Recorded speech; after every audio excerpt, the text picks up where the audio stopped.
This has easily been one of the most requested videos for me to do, and of course it is. It's a Power Ranger Isekai anime. Why wouldn't I cover it? So we're 3 weeks in, and honestly, the true story is I was waiting for the dub. Crunchyroll has said they're already going to dub this anime. So I thought, okay, 2-week delay like most of the anime I watch on Crunchyroll, and we'll get the dub and I'll do it in English. I know there's a lot of Power Rangers fans that are waiting for this, just like there are a lot of Super Sentai fans that are waiting for this. But now we are 3 weeks in, 3 episodes in, and there is no English dub of The Red Ranger is an Adventurer in Another World. I'm not going to talk about the title. I promised myself I'm not going to talk about the title. It's so just on the nose. But with no English dub out, I decided, you know what, why not? Let's do it. Let's take a look at the sub first episode. And if you guys like it, say, I don't know, we get 50 likes on the video, I'll do more. Episode 2 and 3 are out already, so I might do those as well. I have been loving all the anisatsu we've been getting. I say anisatsu, I get it. Tokusatsu, genre, anime, medium. But there are what we would call Henshin Hero, the genre. We've been getting a lot of animes like those recently. Like last year, we just got Kaiju number 8 and Go-Go Loser Ranger. And someone would say, hey, man, Kaiju number 8 and Go-Go Loser Ranger, absolute bangers. But if I'm being honest, the best Henshin Hero anime of last year was Dandadan. I don't got time to memorize all the rookie nobodies. It's basically a Kamen Rider show, but an anime. And now in the new year, we have The Red Ranger becomes an adventurer in another world. It's such a mouthful. And when this got announced a few months ago, I went and read a couple of the volumes. I think the first and second volume, so I don't have too much knowledge of it, but I do have a little bit, and I really enjoyed what I saw from it. I really wasn't that into Loser Ranger. I thought it was a little too dark take of a Sentai and not much of a Sentai at all for my taste. I think it just kind of wore Sentai clothes and then just did its anime thing. But reading the manga of the Red Ranger Isekai, I was like, man, that was the Sentai joy, the Sentai happiness, the Sentai silliness that I was looking for when I think, oh, Sentai anime, they go together like that. And so I really enjoyed the manga. I'm really looking forward to jumping into the first episode. Like I said, you guys have requested this video more so than any other video I've ever done. So without further ado, let's jump into the first episode of The Red Ranger becomes an adventurer in another world. I said this in the Last Rider recap, but something I really like about this show, not even just, I think the suits are really good. They're obviously a little more Kamen Rider-y than Super Sentai, but every Sentai team that I feel like we've gotten in anime recently, that being like Gelato 5 and the Dragon Keepers from Go-Go Loser Ranger, everybody does the helmet wrong. Everyone's like, oh, this is a Super Sentai inspired, this is a Sentai team, but then all the helmets either have like an open mouth or a clear visor, and I'm like, that's never been Super Sentai or Power Rangers to me. So like, why does everyone think they need that? It feels like when actors in Hollywood, like Chris Evans is like, I'm gonna play Captain America, but 90% of the movie I need to have my helmet off so people can see my face so they know that Captain America is Chris Evans. And it feels that way for anime and manga, but there's no reason for it because like you don't have that name value of Chris Evans looks like this. You have these drawn characters who are just drawn characters. Like it feels weird. So I appreciate this anime and this manga for making sure the suits are like true to what, you know, a IRL tokusatsu would be. I don't think we get this full fight in the manga, if I'm not mistaken. I think in the manga, he just automatically jumps into the Isekai. Like it starts out with him dying in the real world. So this is cool. I love how the mechs look.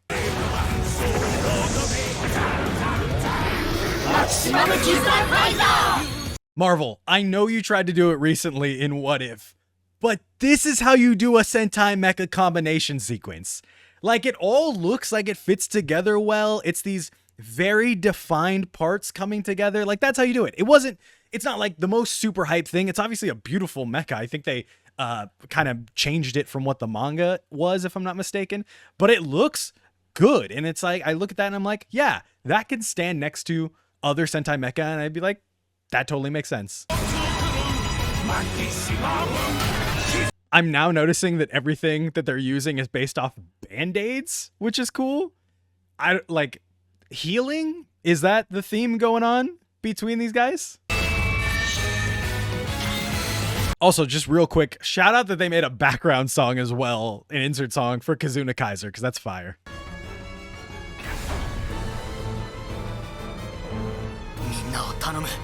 What a crazy shot. Like, I feel like I was like ready, because I know mecha anime, so I feel like I was like ready to see, you know, the influential mecha anime tropes, but the mecha letting go and falling down to earth and leaving the leader there, Kazuna Red, that's just something I want to happen in Super Sentai now.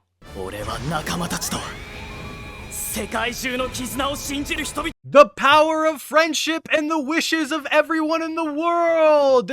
We just jumped into the last episode of a tokusatsu. Just right off rip.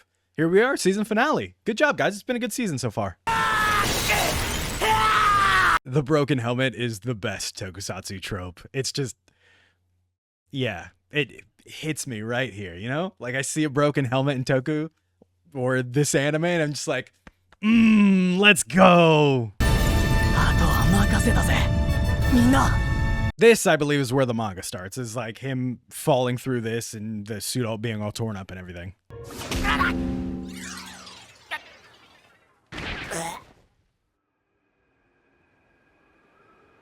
I don't know why. Every time I see an isekai, I always think like, oh, they get reincarnated as like a baby or something, and they come back starting small. So when I see something like this, I'm just like, oh, that reminds me of the Mario movie.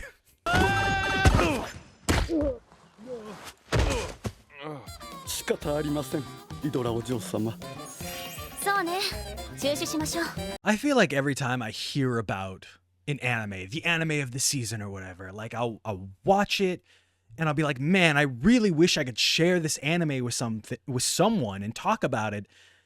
But there's always that like one really weird thing that I don't want to be the one to introduce someone to.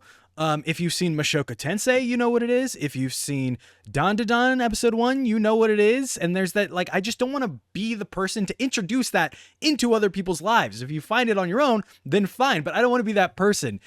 This is one of those times where I'm like, oh yeah, it's a cool book about a Red Ranger that gets isekai'd into another world. And then it has this witch who is just like right off the bat, the most anime dressed girl you can think of, disproportionate at all. And it's just like, if you can get past that, good manga and hopefully good anime. But like, here it is right here. I just want a normal anime. Give me a normal shonen or isekai anime that I could just yell out to the rooftops and share with everyone and be like, look, it has nothing weird in it that I have to make an excuse for. I can't even, like, these shots are crazy. It's one thing to be like, oh, this is just this person's, you know, body and that's acceptable. But then you have shots like this and it's like, this is very intentional. Like, I get it. I understand what you're trying to do.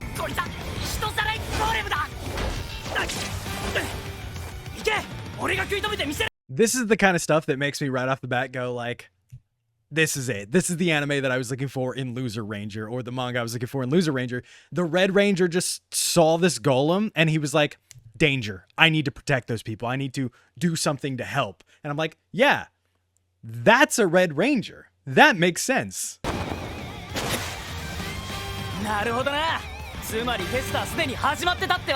Already, I don't know why. He just, like, in the manga, he feels very happy-go-lucky, stupid Red, and he doesn't feel like that here. He feels a little more intimidating and confident, and I like that. How much for the changer, Bandai? How much you want? Where is it? Put it up on Premium Bandai. How much for the changer? I know you're making the mecha already. Release the changer as well. Where do I have to go? Premium Bandai? Good Smile? Big Bad Toy Store? Put it up. Put it up. I'll get it off by E.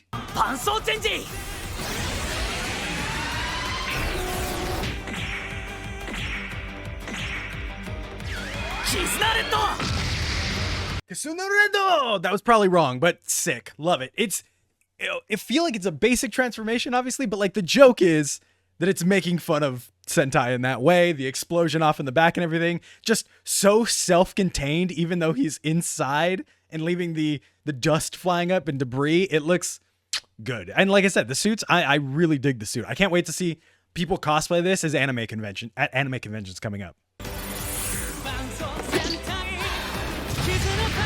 Once again, the background song just hitting. I'm like, yep, this is Sentai. I keep saying that, but like that's, like I said, that's what I went into this wanting. So I'm like, I'm very happy at this.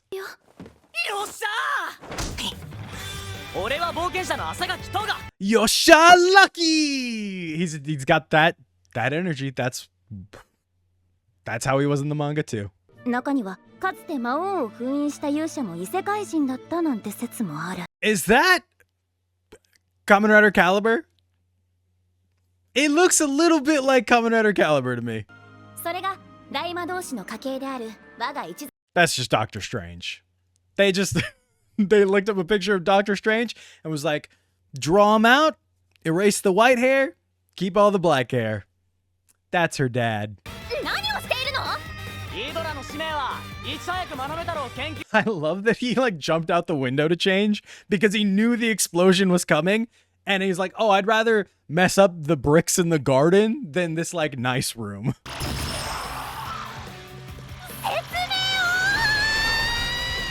I want explanations too. In fact, give me explanations in the form of a full season for the Kizuna team. Because like, that is a sick way to travel. Don't show me this product marketing if you're not going to give me the product, because this just makes me want it more. The Cooperation Caliber is such a fire name for like, oh, it's so dumb because you watch this and some people are probably like, oh, it's a spoof. I get it. Ha ha ha. It's a joke on Super Sentai. And then I watch this and I'm like, that's fire. Give me the Cooperation Caliber in any season. Do that. Yeah, I guess. Put the Marriage Beam Gun up on Premium Bandai too. Here's my wallet. Here's take all my money.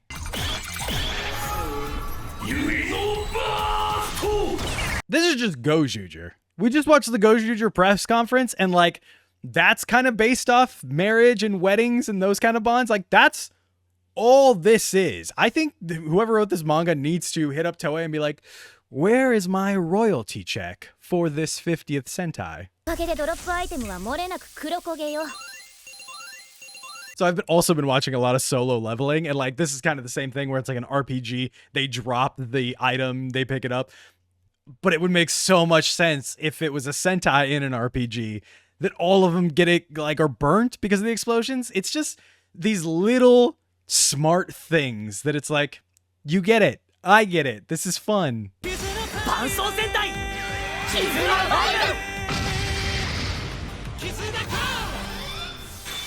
Adhesive Sentai Kizuna Kazu. I get it now. Adhesive is a bandage. What do you want me to say? I'm impressed. A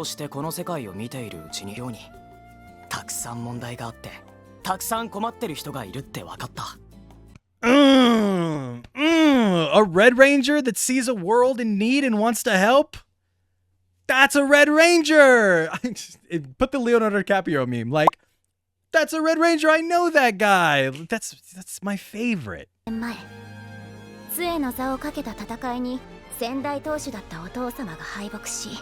This is purely speculation because, like I said, I've only read a few chapters of the manga. I think that the new Royal Scepter is part of the reason why Kizuna Red is isekai'd into this world. Maybe we find out this season, maybe we find out next season, maybe we never do because I think there's a lot of chapters of this manga. But we'll see.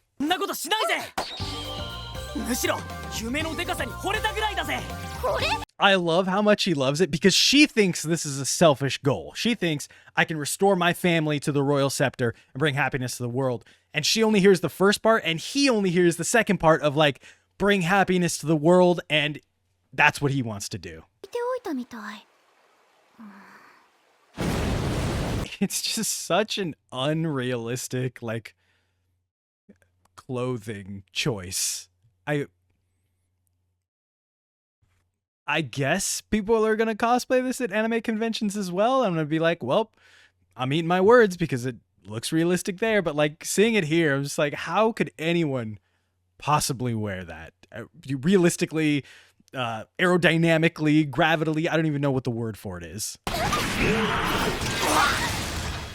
I was not expecting the blood splatter, and it really took me off guard and like shook me. Now I'm like edge of my seat in. Before I was kind of sitting back and like, oh, this is really fun. In Sentai, in Power Rangers, and Tokusatsu, give me a blood splatter and it's like, shit just got real. She's known him for a long enough time to know that he will fight with the wounds. He's a Red Ranger. Like, this is what he does.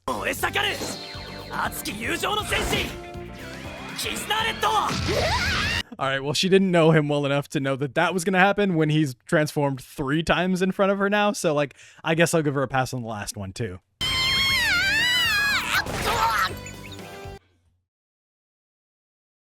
Anime.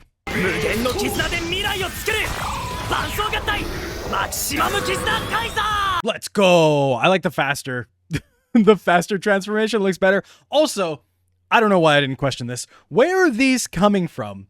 Where are the Kizuna beasts coming from? And when he sends them back, why doesn't he just ride on one or ride inside of one and go back home? How did they get here?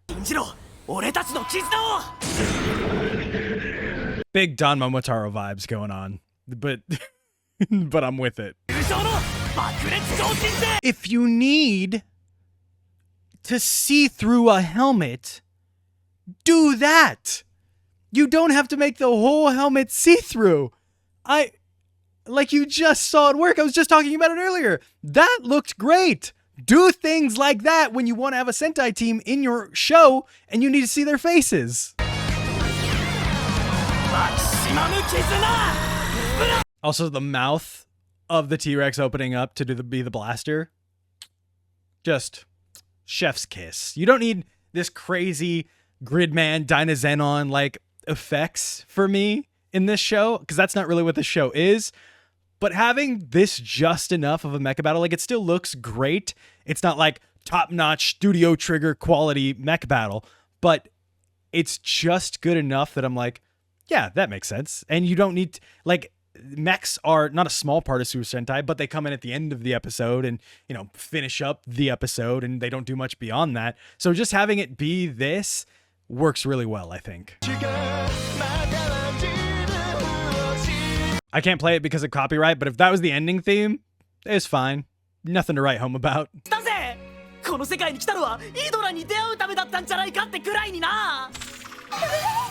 Oh, okay, so they're gonna fall in love. That's yes, the red face. They're gonna fall in love. I get it now. I'm on board. We got the basic setup of the plot, like the task we have to do of getting him home, and then the love interest in the 2 main characters.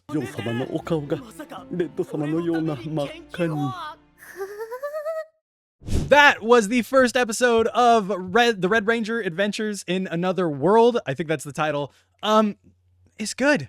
It's good. It makes me feel good. That's like exactly what I wanted when going into this. Like, oh, a Sentai anime. I hope it's goofy. I hope it makes me feel good. I know in the past I've complained about main characters, especially in Tokusatsu, that the whole world and cast have to evolve to them. They start at like level 100 and then the whole world has to mold to their ideals and everything, which I'll be honest, seems to be the case here, but I like it in this way because it doesn't feel like Red is really the main character. It feels like Yidora is the main character, and she's the one that has to, like, figure out her ideals in this new situation with Red. So where I usually watch isekais and go, oh, this person that got isekai'd has to learn the new world and figure out its systems and how to live and exist in that world. This one is different in that Togo, the Red Ranger, just rejects the rules, rejects everything about this new world, decides to save it as he is,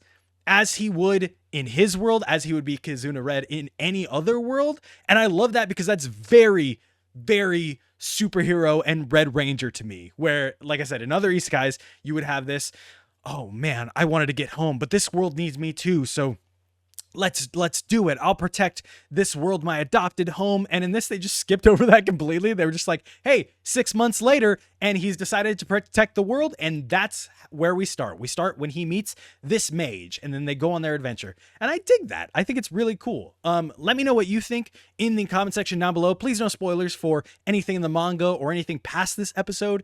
Just for episode 1, if you want to see me do episode 2, 3, 4, and I think it goes up to 12 in the first season. If you want to see me do the rest of the 12, let's say like 50 likes on this video will get you episode 2. So 50 likes in this video, I'll post a reaction to episode 2, and then I'll have some stuff up for members. If you're a member of the channel, go watch all the videos there, because I know if you're watching this when it's posted, there's already a video up for you that won't be posted for non-members for a while. So go check it out. Thank you so much for hanging out, and I'll see you next time.